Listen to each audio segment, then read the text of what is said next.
My sister stole my wedding dress and married my fiancé to steal my company while I was overseas winning an award. When she posted a picture with the caption, "Sometimes love and business can't wait," she had no idea she just declared a war she couldn't possibly win. Because my father left me one final trump card. Hello everyone.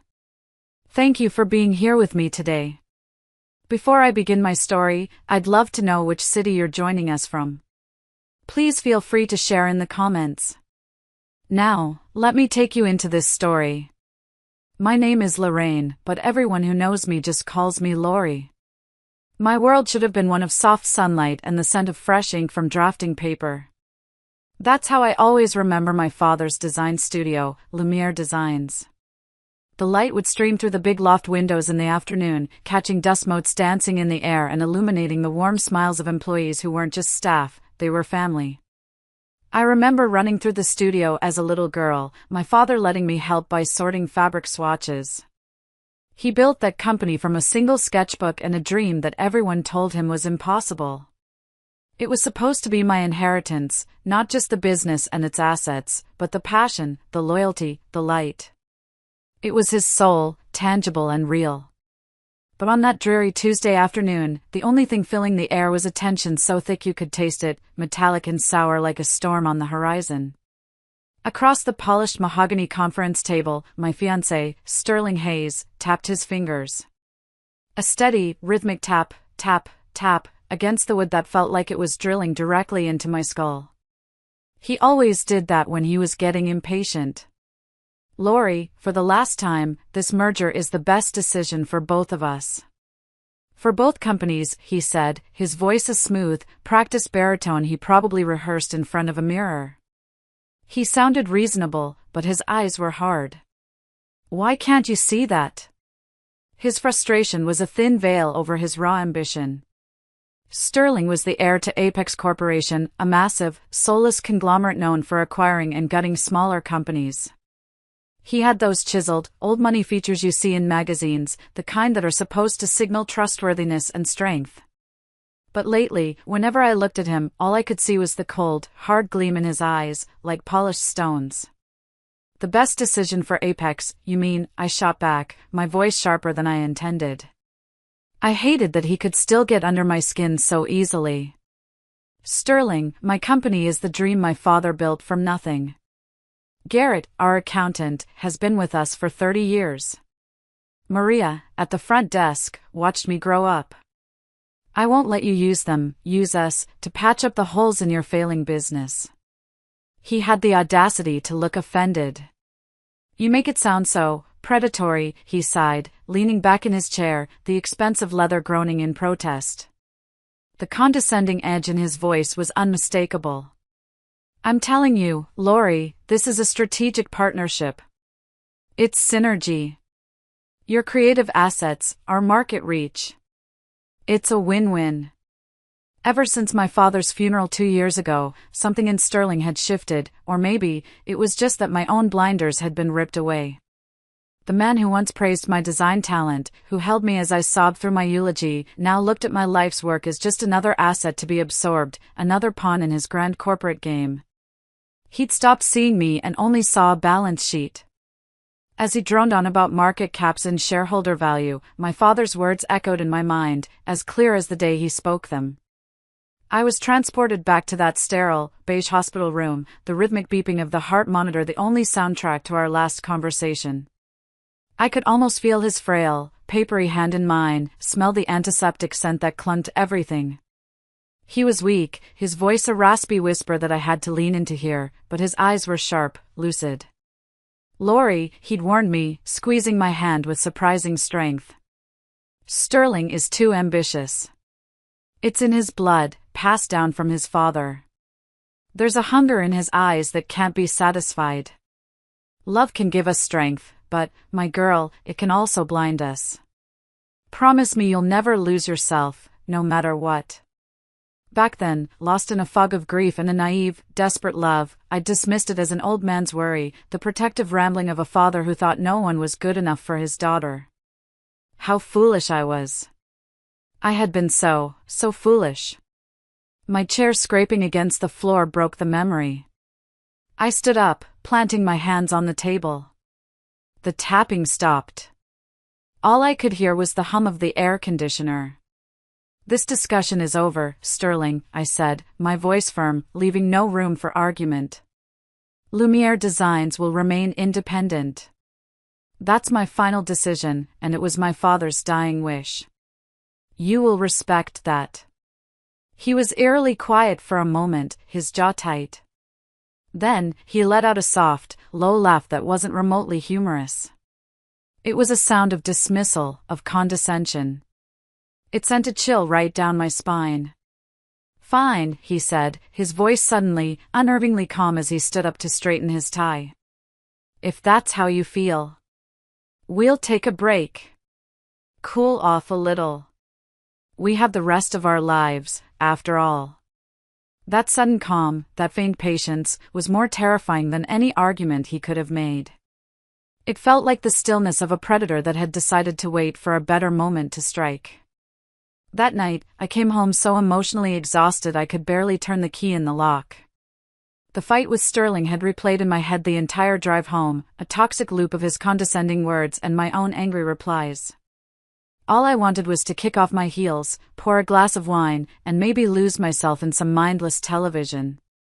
But as I walked through the door, my younger sister, Beatrice, or Bea as we all called her, was waiting for me in the living room, perched on the edge of the sofa like an excited, expectant bird. "There you are," she chirped, jumping up. The bright, almost manic energy was a stark contrast to my own weary mood. Bea had always been the dreamy one, drawn to anything that glittered. While I was interning with my dad, learning about profit margins and supply chains, she was studying art history and talking about moving to Paris. I was the perfect big sister, the responsible one who took over the family business. I knew she held a complicated mix of love and jealousy toward me, and I always tried to be patient with it, to support her dreams even if they felt a world away from my own reality. I'd even helped with the down payment on her apartment from my own salary. "Welcome back, Lori," she said, rushing over. "Look at this." She held up her phone, the screen glowing with a photo of a stunning Italian resort overlooking the Amalfi Coast. It was breathtaking. It was also completely random. I just stared at it, confused. "Sterling called me," she explained, her eyes wide and innocent, a look she had perfected since childhood. "He's so worried about you. He said you've been working way too hard lately. And you've got that important design competition in Milan next week, right? He thought you should unwind a little before then, get inspired. So, he arranged everything. An all-expenses-paid trip to Italy. Just like that." After the brutal fight we'd had, it felt wrong. It was a gesture so grand, so out of character for the man I'd argued with just hours before, that it set off every alarm bell in my head. "That's sudden," I said slowly, trying to read her expression. "And incredibly extravagant." "But it's such a huge opportunity," she pushed, grabbing my arm, her grip surprisingly strong. "Your designs are amazing, Lori. You're definitely going to win. This could be huge for the company.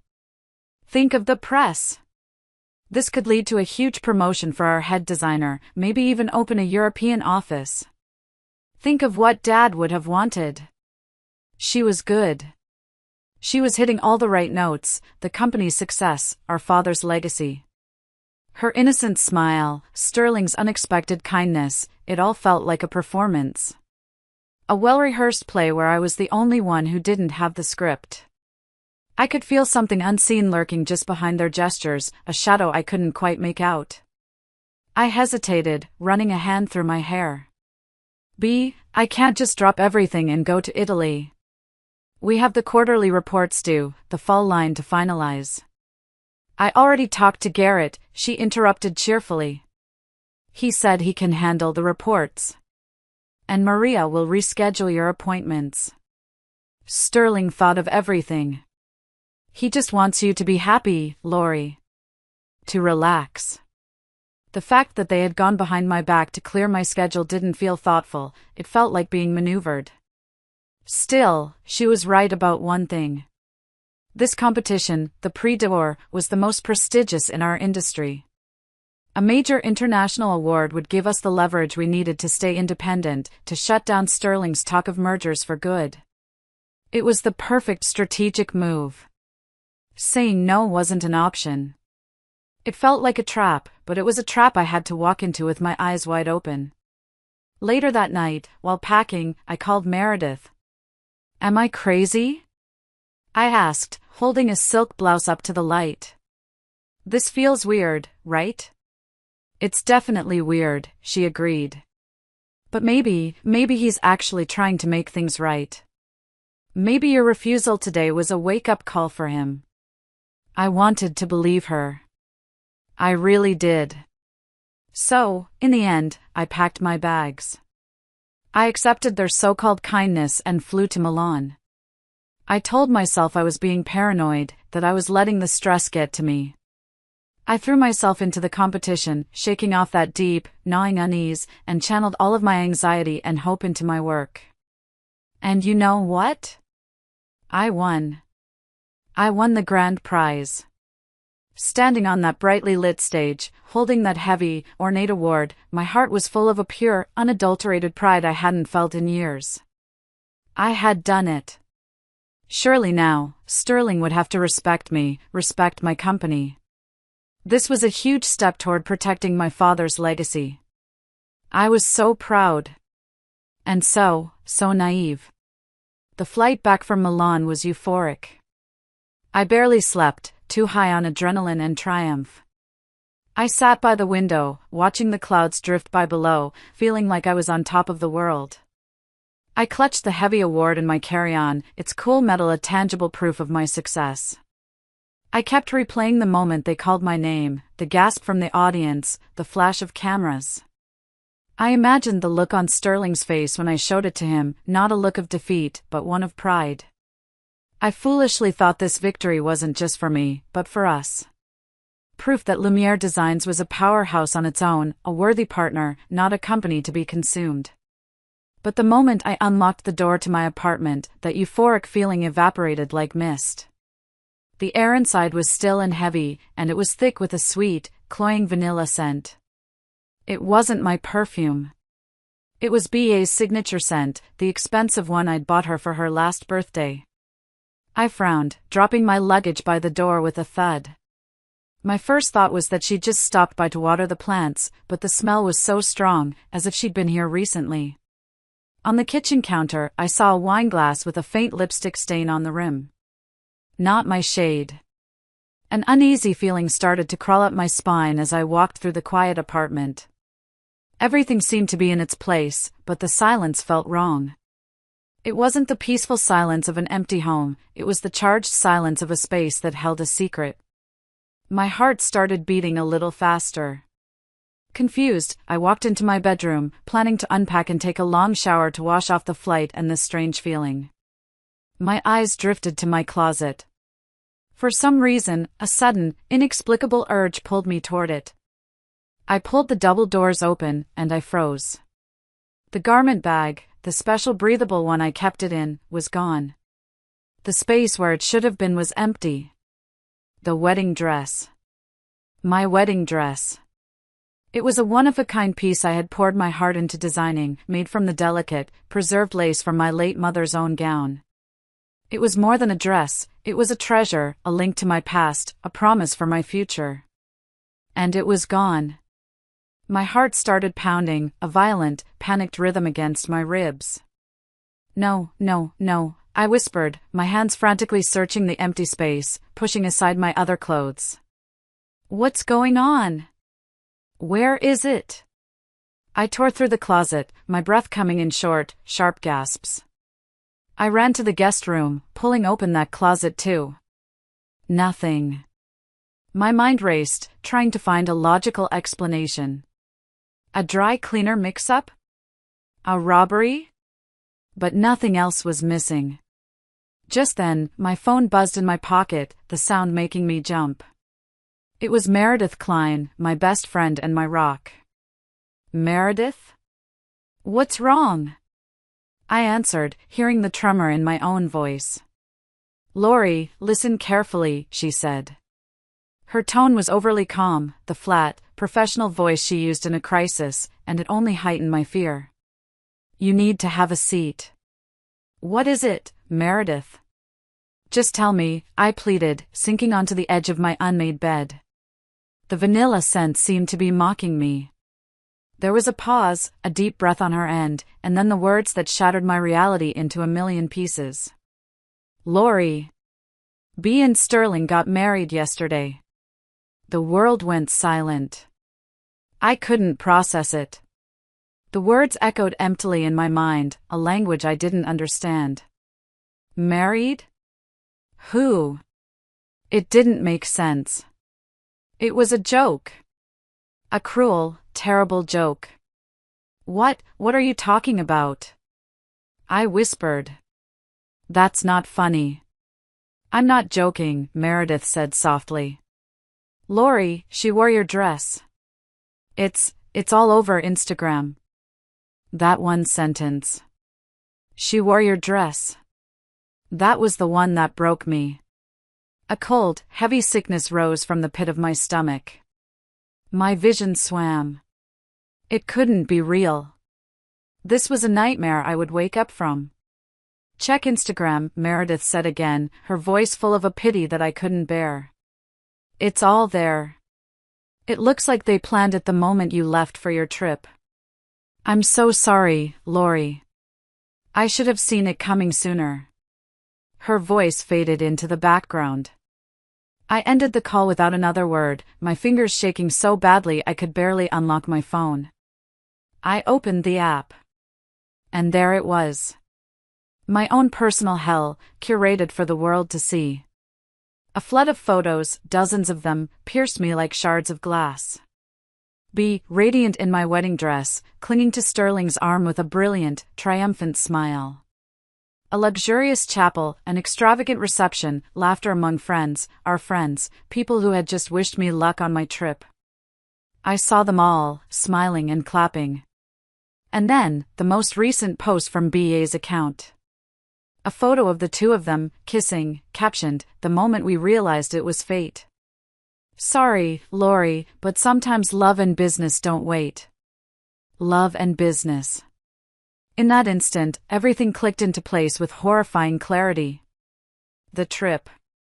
BEA's suggestion. Sterling's sudden warmth. That one word, business. Their goal was never just to steal my fiancé. Their goal was to push me out, to break my spirit, to take Lumiere designs. It wasn't just about stealing a man, it was about stealing my father's legacy, my soul. A dry, hollow laugh escaped my throat. It was a sound I didn't recognize. The sadness, the rage, it all burned away in a white-hot flash, replaced by a cold, absolute stillness. They had no idea who they had just provoked. They had no idea what was coming. The phone buzzed again in my hand, snapping me out of the cold, numb trance. It was a notification from our company's secure messaging app. The sender was Garrett Finch, our loyal head of accounting, a kind, steady man who had worked with my father for 30 years. He was more of an uncle to me than an employee. A red icon flashed next to the message. Urgent. I swiped it open with a thumb that felt disconnected from my body. The message was short and brutal, a confirmation of everything I had just realized.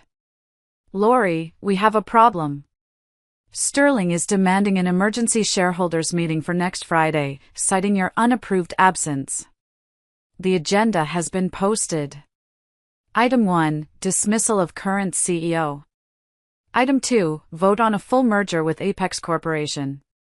Of course. The final move in their disgusting little chess game. While I was gone, they had set the board.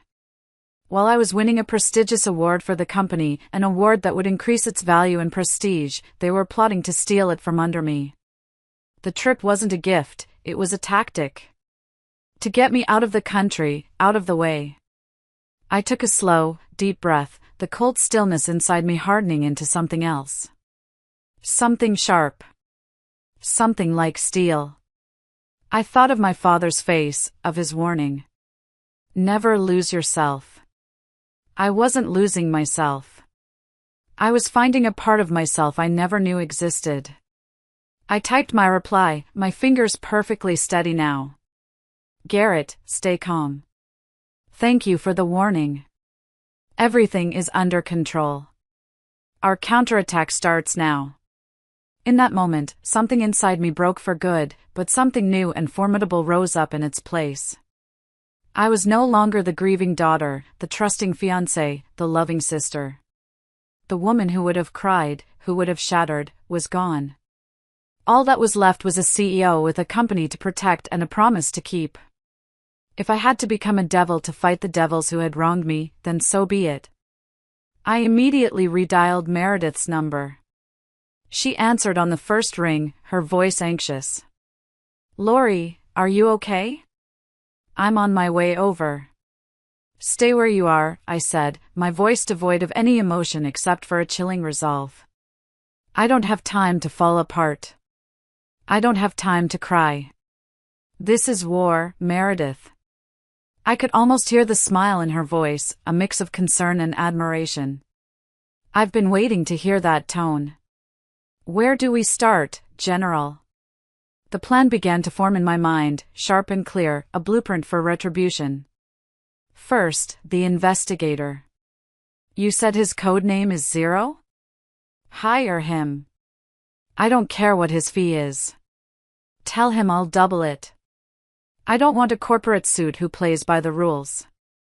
I want someone who used to be a hacker, someone who knows how the digital underground works. I need access to Sterling's laptop, his phone, his company servers, everything. Trace the money, track his mistresses, find every dirty secret he has. I want an arsenal. Got it, she said without hesitation. I'll have him on a secure line within the hour. What's next? The marriage. Legally, Sterling was still my fiancé when he married my sister. He broke a legal contract. Marrying someone else while engaged isn't bigamy, but it is a civil offense. It's grounds for a substantial damages claim for emotional distress and breach of contract. I want to hit him where it hurts, his wallet and his reputation. I paused, walking over to the window and staring out at the dark city skyline. Their real target is my company, I continued, my voice low. They're going to throw everything they have at me. Social media slander, pressure on our business partners, they'll try to ruin my name. But I will turn every single move they make against them. Every lie they tell will become a weapon in my hand. Lori, Meredith said softly. You sound different. Like someone else entirely. That's right, I replied, my voice as cold as ice. The kind-hearted Lori Vance died today. What's left is my father's daughter, a CEO ready to fight for her legacy. After hanging up, I walked with purpose to my study. From the back of a heavy safe hidden behind a painting of the Amalfi Coast, a bitter irony, I retrieved an old, worn leather-bound journal and a black USB drive. Both were left to me by my father, with the instruction to only open them if I ever truly feared for the company. The USB was secured with a heavily encrypted password I had never been able to crack. I opened the journal. His familiar, elegant handwriting filled the page. The Hayes family's methods are reckless and dangerous. They've never built, they've only consumed and destroyed. Sterling carries that legacy in his blood. If anything happens to me, I can only hope Lori sees him for what he truly is before it is too late. The final trump card is on this USB. It is the company's ultimate protection. The final trump card. I gripped the small, cool device in my hand. I didn't have the password yet, but I would find it. I would tear down every wall to find it. Sterling. B. You started this game. I'll be the one to finish it. No rules. No mercy.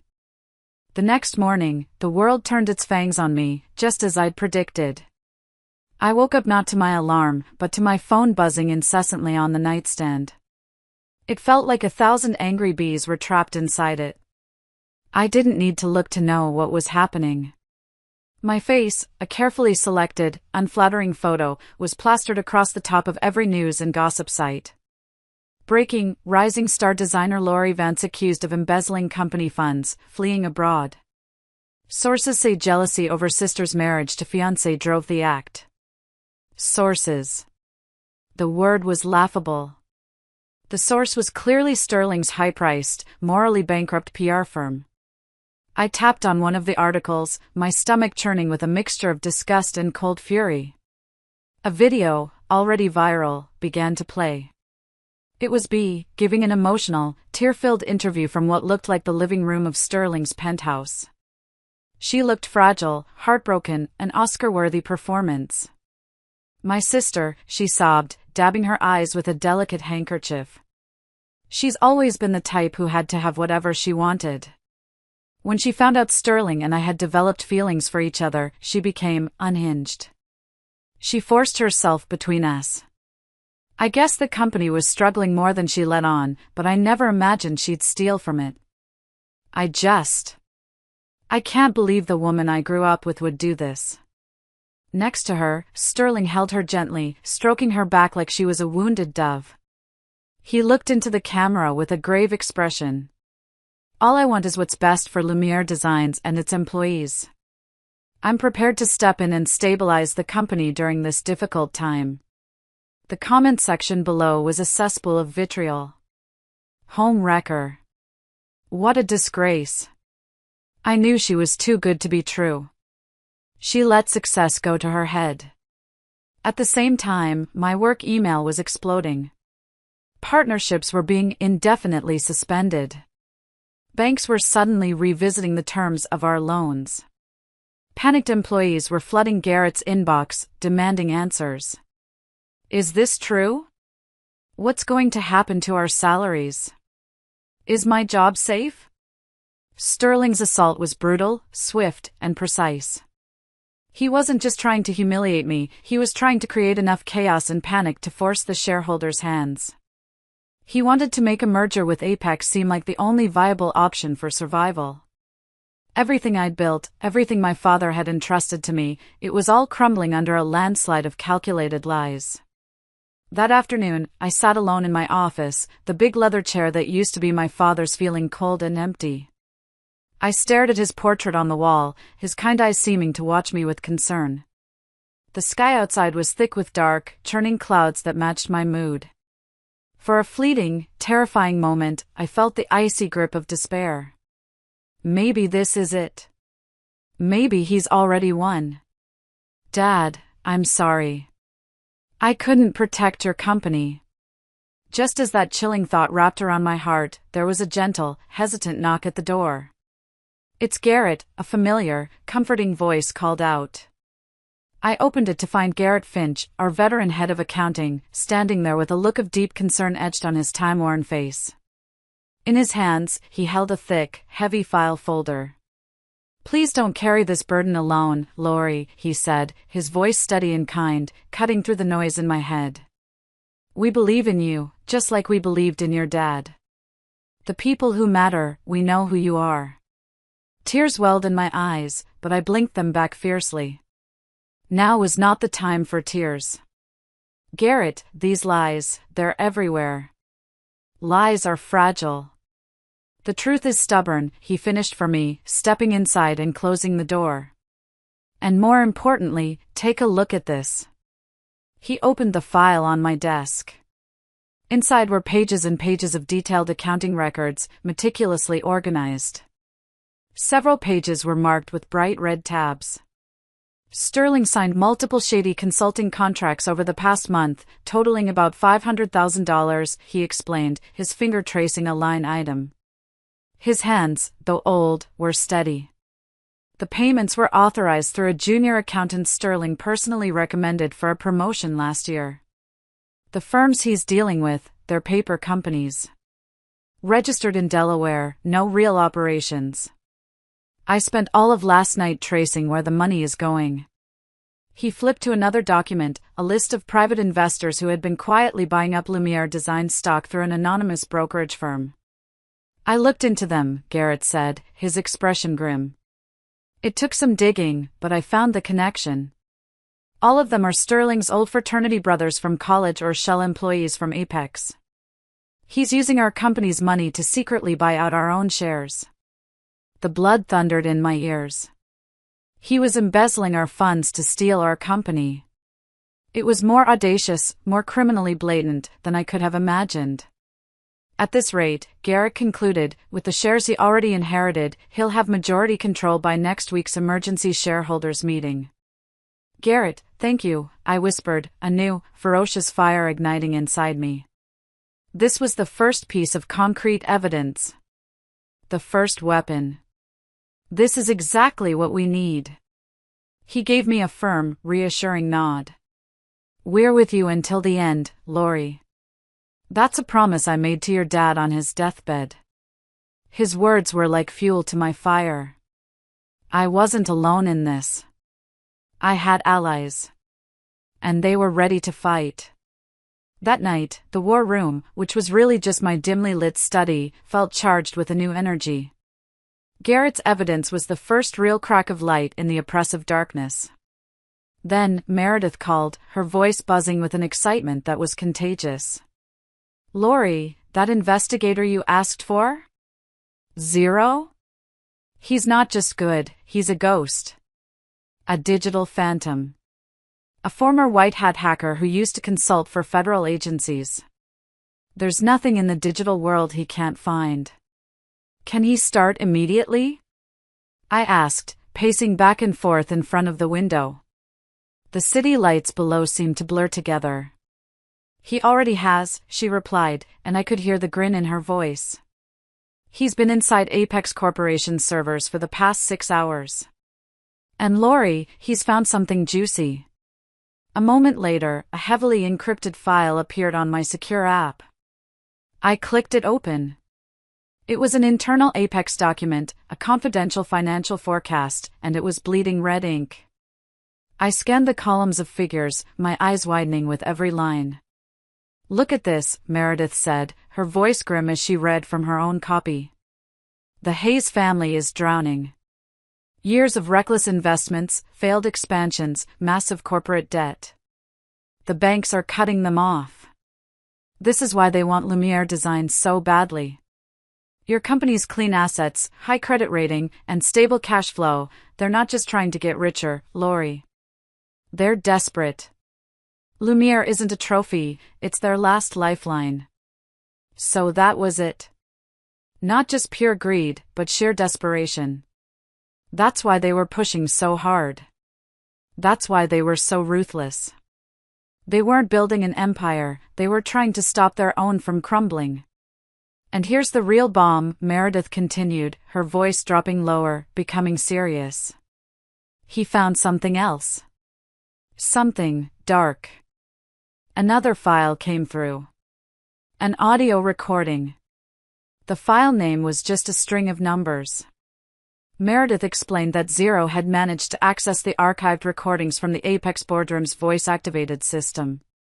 This was from a secret meeting held a month ago. I put my phone on speaker, my hand trembling slightly. Sterling's arrogant, self-assured voice filled my study. The Lumiere acquisition is proceeding on schedule. Lori is probably still dreaming in Italy, picking out fabric swatches. By the time she returns, she'll have no place left to come back to. Then, another voice. Colder, older, with an edge of cruel impatience. His father, Chairman Hayes. Don't mess this up, Sterling. That company is our last lifeline. Do you have any idea how hard it was to remove Lori's father? That stubborn old man fought us at every turn. My blood ran cold. I sank into my chair, gripping the armrests. I stopped breathing. I know, Dad, Sterling's voice replied, and the casual, dismissive tone of it made me feel sick. He conveniently dropped dead from overwork and stress. A tragedy. His daughter will follow the same fate if she resists. We'll break her, just like we broke him. I dropped the phone. It clattered onto the hardwood floor. A wave of nausea so profound washed over me that the room started to spin. My father's death, it wasn't just exhaustion. They hadn't just stood by and let it happen. They had planned it. They had orchestrated the pressure, the stolen designs, the poached employees, the endless legal battles, all of it designed to wear him down, to stress his weak heart until it gave out. This wasn't just a hostile takeover anymore. This was, in a way, murder. I snatched the phone back up from the floor, my vision blurred with tears of pure rage. Meredith, this. Yes, she said softly, her voice filled with a quiet fury of her own. This is a crime. A conspiracy. We should take this to the police right now. Wait, I cut her off, my voice trembling with a rage so deep it felt like it could split the earth. Not yet. The police will launch an investigation, it will get tied up in legal battles for years. If we want to destroy them, completely, publicly, socially, and legally, we need to be smarter. We need to let them walk right into their own execution. And we need to save B. There was a silence on the other end. B? Lori, after everything, she betrayed you. No, I said, a strange, chilling clarity cutting through my anger as the final pieces of their plan fell into place. She's a pawn. That offshore account zero found in her name? They're setting her up to be the scapegoat for the embezzlement. That recording proves it. Sterling will toss her aside and let her go to prison the moment she's no longer useful. He's using her, Meredith. I have to wake her up before it's too late. My fight was no longer just for my company or for my father's memory. Now, it was for my sister, too. The very sister who had driven the knife into my back. I would save her, not for her sake, but for mine. Because I wouldn't let them turn me into them. From that day on, my counterattack began in earnest, quiet, relentless, and precise. I couldn't approach B directly, she was too deep under Sterling's spell, likely terrified, and would only shut down if she saw me. So, I went through the one person she might still trust, her best friend, Delilah. Meredith arranged to meet with Delilah in a quiet, out-of-the-way coffee shop downtown. She presented herself as an anonymous legal source, a third party with a warning. She never revealed who she was working for, only that she was a lawyer with grave concerns. Your friend, Beatrice, is in serious danger, Meredith told her, her voice calm and serious as she slid a plain folder across the table. She is being set up to take the fall for a number of financial crimes. If this goes on, she could end up in prison for a very long time. At first, Delilah was skeptical, defensive. B would never do anything illegal. And Sterling loves her. Meredith just nodded. Take a look at the evidence. Inside the folder was a curated selection of Zero's findings, the clear evidence of Apex Corporation's crumbling financials, documentation of Sterling's long history of manipulation and discarding women, and a copy of the statement for the offshore bank account in BA's name, showing transactions she couldn't possibly have made. Delilah's expression shifted slowly from disbelief to dawning horror. While that seed of doubt was being planted, Garrett and I worked to unify our team. I gathered all the employees of Lumiere Designs in our main studio, the big room where my father used to lay out his first designs. I stood before them, these people who were my family, and I told them everything. I laid out the financial evidence Garrett had found. I told them about Sterling's lies, about the media attack, about the threat he posed to our shared dream. The room was silent as they listened, their initial fear and confusion turning into a quiet, simmering anger on my behalf. I'm sorry for the fear and confusion this has caused, I finished, my voice thick with emotion but unwavering. Your jobs, your salaries, your futures are what I am fighting for. But I will not give in. I will protect this company, the dream my father built, and the workplace you've all fought for. Please, stand with me. For a heart-stopping moment, there was only silence. Then, a young designer named Chloe, someone I'd personally mentored, stood up. We love working here, Lori, she said, her voice ringing with conviction. We're proud of what Lumiere Design stands for. We're not just employees, we're a family. Please, let us fight with you until the very end. One by one, other voices joined in. "We're with you, Lori. We've got your back." The room filled with a chorus of support that felt like a physical shield around me. I held back the tears that threatened to fall, my heart swelling with a gratitude so fierce it hurt. This was what I was fighting for. Meanwhile, I spent every spare hour in my study, trying to unlock the black USB drive. It became a maddening obsession.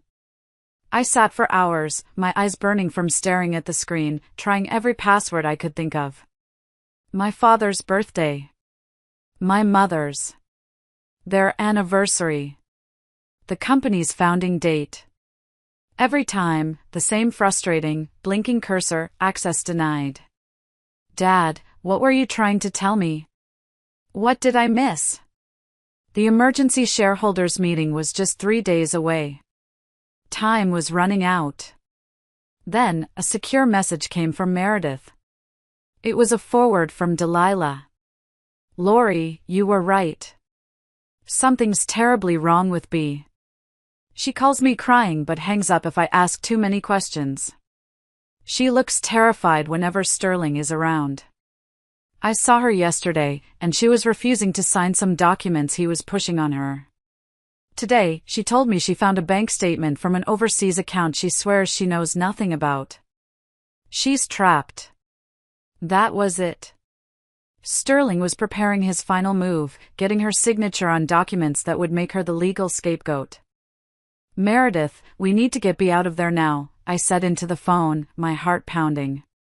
"Work with Delilah. Arrange a meeting.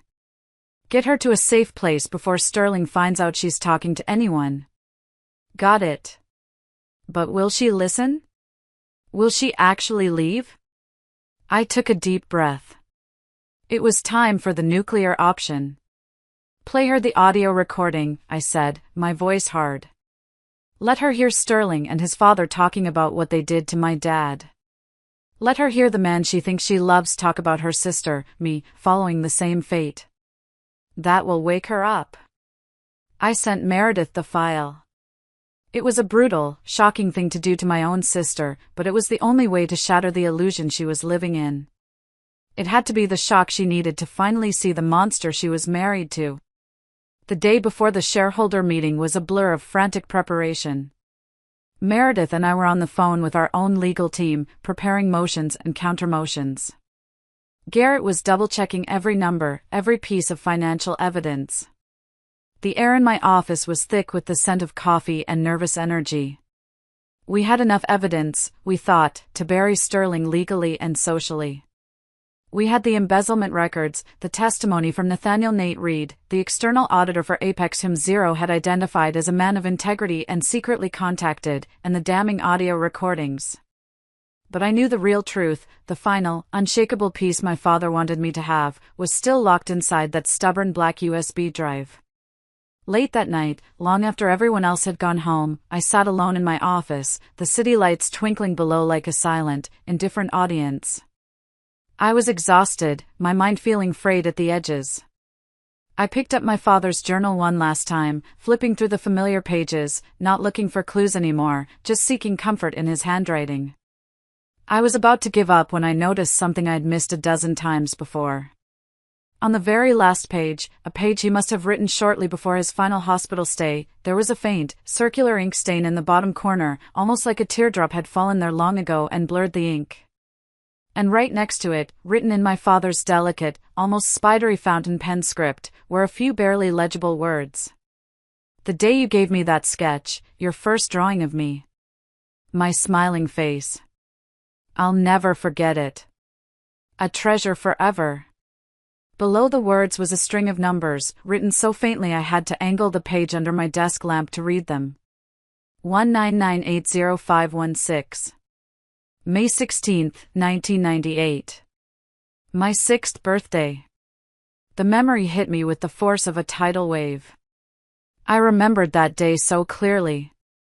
I had given my dad my first crayon portrait of him, a clumsy drawing of a smiling stick figure with a tie, which I had proudly presented as his birthday gift. He had treated it like a masterpiece by Rembrandt. He'd had it professionally framed and kept it on his desk until the day he died. Could it be that simple? After all the complex combinations I had tried? My hands trembled as I slid the USB drive into my laptop one more time. The password prompt appeared. I carefully, slowly, typed in the numbers, 199800516. I held my breath and pressed enter. Click. The screen flickered. Access granted. A sob of relief caught in my throat. I had done it. Dad, you were here all along. There was only one file on the drive. It was a video file, titled simply, "To my beloved daughter, Lori." With a trembling finger, I clicked play. On the screen, my father appeared. He was sitting in his favorite armchair in his home study. He was thinner than I remembered, the illness already taking its toll, but he was smiling that same gentle, loving smile from my crayon drawing. "Lori," he began, his soft voice filling the silent room, a voice I had longed to hear for 2 years. "If you're watching this, it means something has happened to me, and it means you're now fighting alone to uncover the truth. I am so sorry you have to carry this burden." Tears streamed down my face as I listened, my hand pressed to my mouth. "Let me be direct," he continued, his expression turning serious, the gentle father replaced by the sharp CEO. "Sterling Hayes is our enemy. For years, he has been waging a secret war against us. He stole my company's patented technology, he poached my best staff, he mentally and financially cornered me at every turn. All of it was a calculated campaign to force me to sell Lumiere designs." He paused, coughing weakly into a handkerchief, and the sight of his struggle sent a fresh wave of white-hot rage through me. "But Lori," he said, looking directly into the camera, into my eyes, as if he could see me sitting there. "Don't let revenge consume you. That is their way, not ours. True strength doesn't lie in destruction. It lies in protecting, in nurturing, in building. You have that power. This video is my final gift to help you do just that." He then held up a thick, bound document to the camera, its title clear in high definition, Binding Agreement between Lumiere Designs and Apex Corporation. It was signed decades ago by my father and by Sterling's grandfather. "This is a confidential contract, the foundation of our two companies. In exchange for key technical contributions I made that helped build his empire, the Hayes family agreed to a permanent, unbreakable clause. They would ensure Lumiere Design's permanent independence and would never, under any circumstances, pursue a hostile takeover." He let that sink in before delivering the final, devastating blow. "If they violate this agreement, all rights, patents, and licenses Apex holds concerning any technology co-developed with Lumiere Designs become null and void. And all profits derived from that technology must be repaid retroactively." It was the ultimate reversal. A kill switch. The ace in the hole. Our family's final trump card. The video ended with my father's gentle smile returning. "Lori, I hope you find happiness. Live strong. I love you." I sat frozen, the video player on a loop, tears falling silently onto the keyboard. "Thank you, Dad. I'll fight. Just like you taught me. To protect what matters." I stood up and looked out at the night skyline, the city lights blurring through my tears. The air felt still and heavy, like the moment before a storm breaks. "Sterling Hayes, your party is over. Tomorrow's shareholder meeting will be your execution." The hotel ballroom hosting the emergency shareholder meeting was a pressure cooker of tension and greed. Whispers buzzed through the crowd of board members and investors like agitated bees in a threatened hive. The air smelled of expensive cologne and quiet panic. Cameras flashed non-stop at the front of the room, where Sterling Hayes stood at the podium, puffed up with the smug confidence of a conquering hero.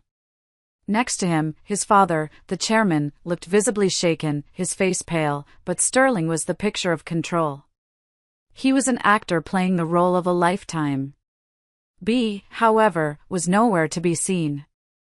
I saw a brief, almost imperceptible flicker of unease cross Sterling's face as he scanned the room before he plastered on that familiar, smug smile. He was wondering where his star witness was. From the shadows at the back of the room, Meredith and I watched in silence. I wore a sharp, black power suit, my own personal suit of armor. My hair was pulled back severely, and my makeup was minimal but deliberate. I was not there to be liked. I was there to be respected. A few shareholders turned and shot me contemptuous looks, no doubt believing the flurry of lies they'd read online, but I barely felt their stares. My focus was singular, a laser beam pointed directly at the man on the stage. "We now call to order this emergency shareholder meeting for Lumiere Designs," the chairman's voice boomed, the microphone feedback screeching for a second before silencing the room. Sterling stepped forward to the podium and theatrically cleared his throat, adjusting the microphone as if he were the president about to give a State of the Union address. "Ladies and gentlemen, thank you for gathering here today," he began, his voice dripping with a false sincerity that made my stomach turn. "As the largest shareholder, and as Laurie Vance's former fiancé, it is with a heavy heart that I address the circumstances that have brought us here." He paused, looking around the room, feigning a deep, personal pain. After she embezzled company funds and vanished, abandoning her duties, Lumiere Designs stands at a dangerous crossroads. He let the accusation hang in the air, letting the poison sink in. "In response to this crisis, I have made a difficult but necessary decision. I propose that Apex Corporation absorb and rebuild this historic company, preserving its legacy while ensuring its future stability. And as a first, critical step, I formally submit a motion to dismiss Laurie Vance as CEO." As if on cue, his loyal shareholders, the ones whose shares he had bought with my company's money, responded with eager applause. The chairman, a triumphant smirk now gracing his lips, prepared to call the vote that would seal my fate. Just as he opened his mouth, my voice cut through the tension in the room like a blade of ice. "Objection." It wasn't a shout, but it was clear, unwavering, and it silenced the entire hall. Every single head turned in unison to the back of the room. The cameras swiveled, their flashes blinding me for a second. Meredith and I walked slowly down the center aisle, the shareholders parting before us as if the Red Sea. I could feel their eyes on me, their shock, their confusion. I kept my chin high, my gaze locked on Sterling. His face, which had been a mask of confident sorrow, contorted with a mixture of pure shock and unadulterated rage. "Laurie," he hissed into the microphone, forgetting himself for a moment. "How the hell did you get in here?" "This is my company's shareholder meeting, Sterling," I said calmly as I reached the stage, walking past him toward the main podium. "Why wouldn't I be here?" I ignored him and stepped to the microphone, tapping it once to make sure it was live. I looked out at the sea of faces, meeting their gazes one by one. "Good afternoon. I'm Laurie Vance. Thank you all for entertaining this circus. But the performance ends here. Now, it's time for the truth." Meredith, from her seat in the front row, discreetly tapped a key on her laptop.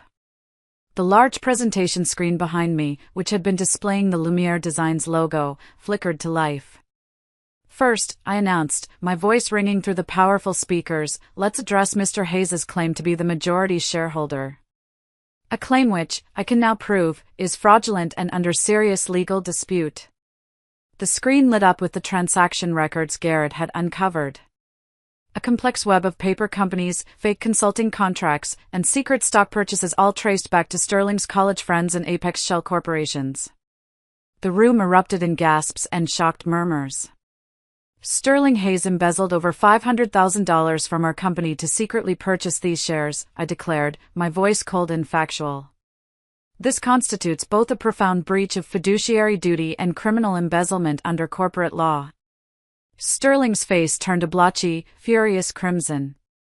"Lies," he sputtered into his microphone. "These are fabricated documents. There's no proof." "Oh, but there is," I said with a thin, dangerous smile. "And it's not just my proof." At that moment, a new voice, crisp and impeccably professional, echoed from the ballroom speakers, cutting through the rising chaos. "My name is Nathaniel Reed, and I serve as Apex Corporation's external auditor. I'm joining remotely today with information pertinent to this meeting." The presentation screen changed to show Nate's calm, serious face in a live video feed. I saw Sterling's father, the chairman, physically stiffen in his chair, his face draining of all color. He looked like he'd seen a ghost. "My audit, which was concluded this morning, confirms," Nate said, his voice leaving no room for doubt or argument, "that Sterling Hayes has inappropriately withdrawn over $5 million from Apex Corporation's unaudited accounts over the past 3 years, transferring the funds to personal offshore accounts. Part of that sum, as Ms. Vance has indicated, was used to illegally acquire shares in Lumiere Designs." Confidential financial records, the ones Zero had acquired and Nate had then officially verified, flashed onto the screen. A damning, undeniable money trail. The room was in an uproar. Shareholders were shouting, pointing fingers. The cameras were flashing wildly. Cornered, Sterling made one final, desperate, pathetic move. He pointed a shaking finger toward the empty chair beside him where Bea was supposed to be. "That wasn't me. It was her. It was Bea," he shrieked, his composure shattering completely. "It was all Bea's idea. She's the one who was embezzling. She manipulated me, she set up the accounts. She was jealous of her sister. It was all her doing. He was throwing my sister under the bus to save himself. Pathetic. But it was exactly what I was waiting for." "Bea, you say?" I asked, raising an eyebrow at the audience. At my signal, the large double doors at the back of the hall swung open. And Bea entered, accompanied by Meredith. She was pale and her eyes were red-rimmed, but for the first time in her life, she wasn't hiding. Her steps, though hesitant, held a faint glimmer of resolve. Meredith spoke firmly into a microphone a staff member quickly handed her. "For the record, Miss Beatrice Vance is now our client. She has provided a full confession of her unwitting involvement and is currently preparing to file criminal charges against Mr. Sterling Hayes for coercion, fraud, and emotional distress. She has provided irrefutable evidence of his manipulation." "What?" Sterling was stunned, his jaw hanging open. He turned and glared at Bea, a look of pure hatred on his face, but for the first time, she didn't flinch. She met his gaze. "Sterling," she said, her voice small but carrying through the silent room. "I can't keep lying for you. It's over." She then turned to me, tears streaming down her face. "Lori. I'm so sorry." And then, I delivered the final blow. The one that would end it all. But Sterling Hayes' crimes, ladies and gentlemen, don't end there. I cued the audio file Zero had recovered. Sterling's arrogant voice once again filled the hall, this time colluding with a known industrial spy. "Did you get the blueprints for Lumiere Designs' upcoming project?" "Delivered. The data is encrypted and sent. But Lori Vance is tough. Her computer security is insane. Doesn't matter. After next week's shareholder meeting, it's over. No matter what she does, it'll be too late." The whispers among the shareholders turned to shouts of pure outrage. Corporate espionage was a cardinal sin. Chairman Hayes looked like he was about to have a heart attack, slumping in his chair. I looked down at Sterling from the podium. He was broken, a fraud, a thief, and an embezzler, exposed for all the world to see. "There is no need to vote on his dismissal," I said quietly, my voice carrying over the chaos, "because as of now, he is no longer even a legitimate shareholder of this company. Shares acquired through criminal profit hold no voting rights under our bylaws." I turned to face the entire room, the room that had been ready to convict me just minutes before. My voice rang with a power and promise I didn't know I had. "Ladies and gentlemen, I will rebuild Lumiere Designs from the ashes of this betrayal. And I promise you, it will be stronger, bolder, and more creative than ever before." In response, the room erupted, this time with genuine, thunderous applause that washed over me like a wave of validation. One by one, with the full support of the now galvanized shareholders, I read the names of the board members who had been complicit in Sterling's coup. I submitted motions for their immediate removal. Every single one of them passed unanimously. The house was cleaned. The battle was over. Victory was ours. As I stepped down from the podium, my legs feeling a little shaky but my spirits soaring, I saw them. Two uniformed police officers, who had been waiting patiently and discreetly at the entrance, began to make their way through the parting crowd. They approached Sterling in silence, their movements calm and professional. "Mr. Sterling Hayes," one of them said, his voice polite but firm. "We'd like you to come with us for questioning regarding allegations of fraud, embezzlement, and corporate espionage." Sterling looked too defeated to even resist. His face was a hollow mask of disbelief. As the officers gently but firmly escorted him out, his brief reign of terror over, he turned back as he passed me. His eyes were empty, but they held a final spark of venom. He leaned in and whispered in my ear, his voice a low, desperate hiss meant only for me. "Don't think you've won, Lori. You have no idea what you've done. If you bring me down, the full truth about your father's death will come out. You think I killed him? That secret deal he made with my grandfather, that's what broke him. The guilt ate him alive." A sharp jolt of pain shot through my chest, but I didn't flinch. I had prepared for this. I knew he would try one last, desperate attack. I leaned in and whispered back, my voice so quiet only he could hear it over the din of the cameras. "I know all about the deal. But Sterling, you still haven't seen my real trump card." For the very first time since I had known him, I saw true, abject fear flash across his face. He was escorted out of the ballroom, leaving only a stunned silence in his wake. The battlefield, masquerading as a shareholder meeting, was finally quiet. If you're still listening to me, if you've made it this far, would you please do me a kindness? Please like this video and comment with the number 1 below. It helps me know that you gave me a like, and it tells me that you're right here with me on this journey. Your support is a bigger encouragement than you could ever know. Please, just comment with the number 1, and then listen as I tell you the rest of my story. That night, in my father's office, the same room where I had felt such despair just days earlier, I played the video. The audience this time was much smaller and far more consequential, the lead prosecutor assigned to the Apex case, a stern woman with intelligent eyes, and the Hayes family's lead lawyer, a man who looked like his world was ending in slow motion. Meredith and Nate, who had flown in that afternoon, stood on either side of me, a silent, solid wall of support. My father appeared on the large screen, calm, gaunt, but so determined. He spoke of the pressure from Sterling, of stolen technology, of the psychological torment that wore him down day after day. He laid out the entire conspiracy. And finally, he revealed the confidential agreement, the one that guaranteed Lumiere Design's independence. He explained the kill switch clause that would be Apex Corporation's death sentence. If Apex Corporation violates this agreement, my father's voice, now strong and clear from the recording, echoed in the silent room, they forfeit all rights and claims to Lumiere Designs, and all unlawfully obtained profits derived from our shared patents must be repaid. Retroactively.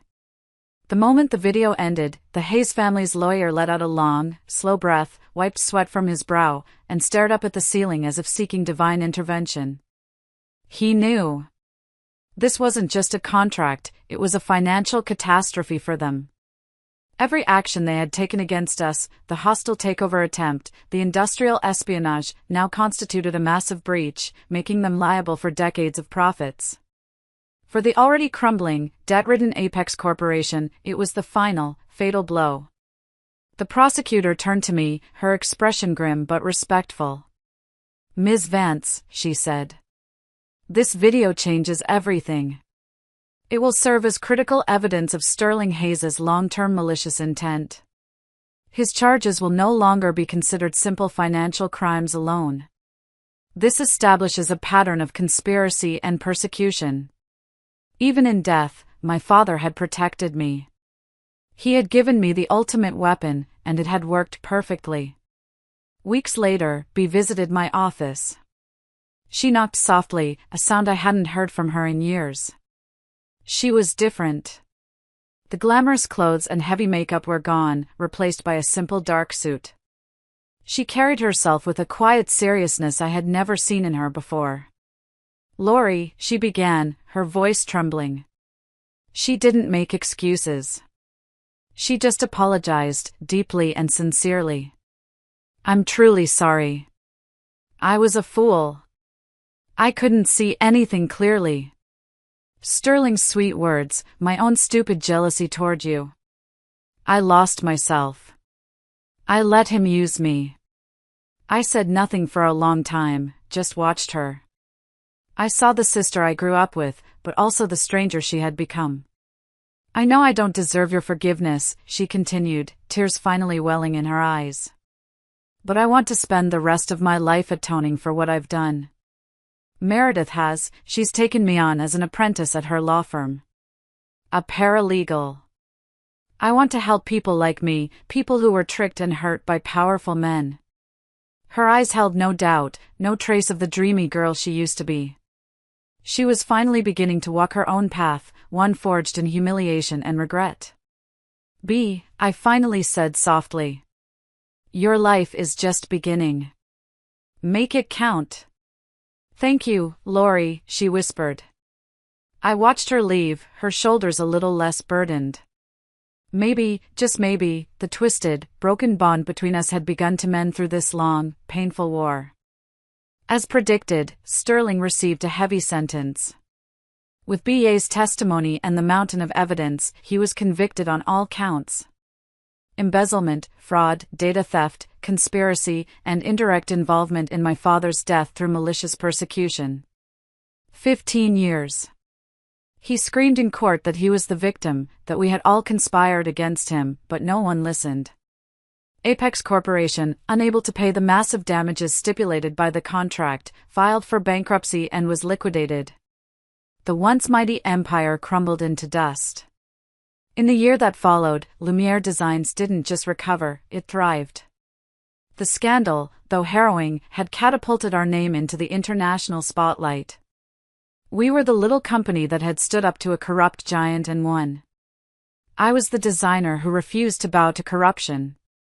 Our team, stronger and more united than ever, poured their renewed energy and passion into creating bold, groundbreaking designs. We weren't just a company anymore, we were a symbol of resilience. Just like my father, I treated my employees as family, and I poured everything I had into building an environment where their talents could truly shine, safe from the wolves of the corporate world. We started a college fund for our employees' children. We gave everyone a promotion and a raise. We rebuilt. And Nate Reed, the quiet, principled man who had helped expose the crimes, became my most trusted professional partner. Throughout the complex process of the Apex liquidation and the rebuilding of my own company, we spent countless hours working side by side. I was drawn to his unwavering integrity, his sharp intellect, and the gentle, unexpected smile he wore at just the right moments. He was the only person who truly understood the depth of my wounds and stood beside me without asking for anything in return. We'd work late into the night, ordering takeout and spreading documents across the conference table, and in those quiet moments, we learned about each other. We learned we both loved old movies, that we both had a terrible singing voice, that we both believed in doing the right thing, no matter how hard it was. One evening, as we walked out after a particularly long strategy session, he stopped under a streetlight. "Lori, you're one of the strongest people I know," he said, his voice soft. I shook my head, a small, genuine smile playing on my lips for what felt like the first time in years. No. I was terrified every step of the way. But I had something worth protecting. "You didn't just protect a company," he said, his gaze serious and warm. "You stood for justice." He took my hand, his fingers lacing through mine, and in his warmth, I felt the ice that had been frozen around my heart for so long finally, completely melt away. Our partnership naturally evolved into something more, something real and lasting, built not on ambition or convenience, but on a foundation of mutual respect and genuine affection. Today, 1 year later, Nate and I stood together in front of my father's grave. Fresh flowers, his favorite lilies, rested at the headstone. The sun was warm on my back, and a gentle breeze rustled the leaves of the old oak tree overhead. "Dad, I did it," I spoke to him in my heart. I protected your company. I protected our family. Just like you taught me to protect what matters most. The wind rustled through the trees, and for a moment, I could almost imagine his voice whispering back, "Well done, my girl." Standing beside me, Nate gently wrapped his arm around me, and I leaned into his solid, comforting presence. I had once thought I'd lost everything, my fiancé, my sister, my company. But what I had really lost was only the illusion of love, the illusion of trust. From that darkness, I had found something real. The priceless legacy my father left me, the people who helped me protect it, and a love that was quiet, strong, and true. My real life began that day, the day I stood at the very edge of despair and chose to rise. I looked up. Above me stretched a sky that was blue, endless, and finally, perfectly clear. Thank you so much for listening to my story. It means the world to me to be able to share it. If you've ever been through a betrayal or had to fight for what you believe in, I'd be honored if you shared your thoughts in the comments below. Your stories and your support give me, and so many others, strength. Thank you again, and please take care.